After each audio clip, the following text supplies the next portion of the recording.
अरे लातों के भूत बातों से कहां मानने वाले हैं। कांग्रेस मौन है, समाजवादी पार्टी मौन है। नमस्कार साथियों, स्वागत है आप सभी का ऑफिशियल सुबह 108 में। मित्रों, हम चर्चा करने वाले हैं बंगाल दंगों के विषय में। जैसा कि आप लोगों को पता है कि कुछ समय पहले भारत सरकार और इस देश की संसद ने वक्फ एक्ट को लागू कर दिया और वक्फ संशोधन बिल को प्रस्तुत करके उसे पास करके उसे लागू कर दिया। मित्रों, इसके बाद ही भारत के विभिन्न हिस्सों में आंदोलन और दंगे देखे जा रहे हैं। कुछ दंगाई लोग इस देश के संपत्ति को नुकसान पहुंचा रहे हैं। इसी बात का जिक्र करते हुए योगी आदित्यनाथ जी कहते हैं कि लातों के भूत बातों से कहाँ मानते हैं। ऐसे लोगों को तो लातों के भूत हैं जो बातों से नहीं मानते। मित्रों,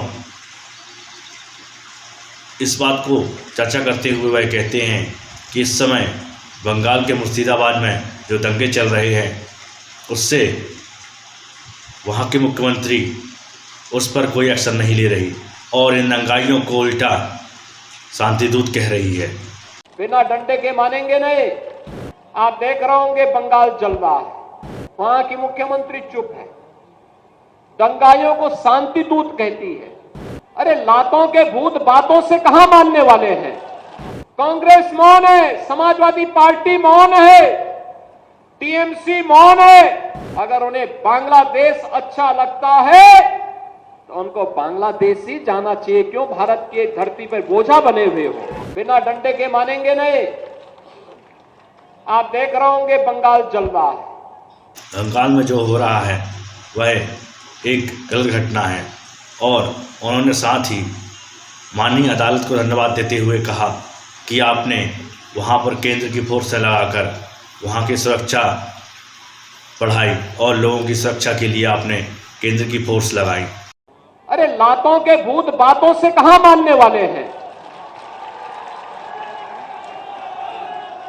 लेकिन सेकुलरिज्म के नाम पर इन लोगों ने दंगाइयों को दंगा करने की पूरी छूट दे रखी है। पूरा मुर्शिदाबाद पिछले एक सप्ताह से चल रहा है, सरकार मौन है। बहनों और भाइयों, इस प्रकार की अराजकता पे लगाम लगनी चाहिए और मैं धन्यवाद दूंगा इस बात के लिए वहां की माननीय न्यायालय को, जिन्होंने वहां पर केंद्रीय बलों की तैनाती करके वहां के अल्पसंख्यक हिंदुओं की सुरक्षा की व्यवस्था करने के लिए कदम उठाया है। साथ ही वह यह कहते हैं कि इस देश में वक्फ संशोधन बिल पास होने के बाद जो भी संपत्तियां बहुत से लोगों ने अवैध रूप से कब्जा करके रखी हैं, जिससे इस देश के बहुत सारे लोग परेशान हैं, अब उनकी जांच होगी और उन पर फैसला आएगा। साथ ही उन्होंने इस बिल को पास करने के लिए धन्यवाद देते हुए प्रधानमंत्री मोदी जी और गृह मंत्री अमित शाह जी को इसका धन्यवाद कहा। क्यों भारत की धरती पे बोझा बने हुए हो। हम आभारी हैं प्रधानमंत्री मोदी जी के और गृह मंत्री अमित शाह जी के, जिन्होंने वक्फ संशोधन अधिनियम को पारित करके गरीबों की जमीनों पर, सार्वजनिक जमीनों पर पड़ने वाली डकैती पर लगाम लगाने का काम इस अधिनियम, संशोधन अधिनियम के माध्यम से पारित किया है। अब ये जमीन जो वापस आएगी, बहनों और भाइयों, इसमें हॉस्पिटल बनेंगे, इनमें गरीबों के लिए मकान बनेंगे, हाई राइज बिल्डिंग बनेगी, यहां पर स्कूल बनेंगे, विश्वविद्यालय बनेंगे, निवेश के लिए लैंड बैंक बनेगा। लेकिन किसी को जमीन पर कब्जा करके गुंडागिर्दी करने की छूट अब नहीं मिलेगी, इसलिए लोग परेशान हैं। साथ ही मित्रों, योगी आदित्यनाथ जी इस बात को दोहराते हुए कहते हैं कि जो बंगाल में हो रहा है, उनको यदि बांग्लादेश इतना ही पसंद है तो वह भारत की धरती में बोझ बनकर क्यों बैठे हैं, भारत की धरती से बांग्लादेश ही चले जाएं। इस बात को कहते हुए वो कहते हैं कि ऐसे लोगों को बख्शा नहीं जाना चाहिए। देखिए आप वह वीडियो जिसमें योगी आदित्यनाथ जी बताते हैं। आपने वहां की पीड़ा सुनी होगी, सब लोग मौन है। कांग्रेस मौन है मुर्शिदाबाद के दंगों पर, कांग्रेस मौन है, समाजवादी पार्टी मौन है, टीएमसी मौन है।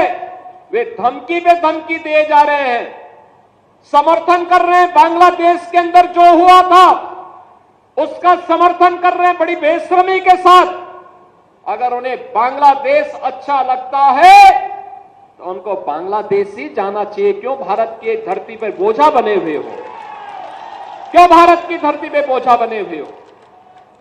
जमीन के नाम पर जो लूट थी वह रुकने वाली है और उसलिए इन लोगों को परेशानी है। परेशानी इस बात को लेकर के कि अब गुर्गे खाली हो जाएंगे। तो पहले जो जनता को लूटते थे, इनको अब भय है कि इनके द्वारा पाले गए गुर्गे कहीं भस्मासुर हुए तो कहीं अब इन्हीं को न लूटने लग जाएं। इनके द्वारा अकूत संपत्ति जो अर्जित की गई है उसी पर डकैती न डालने लग जाए। इसलिए उस भय के कारण ये वक्त के नाम पर जनता को बेवकूफ बनाने का काम कर रहे हैं।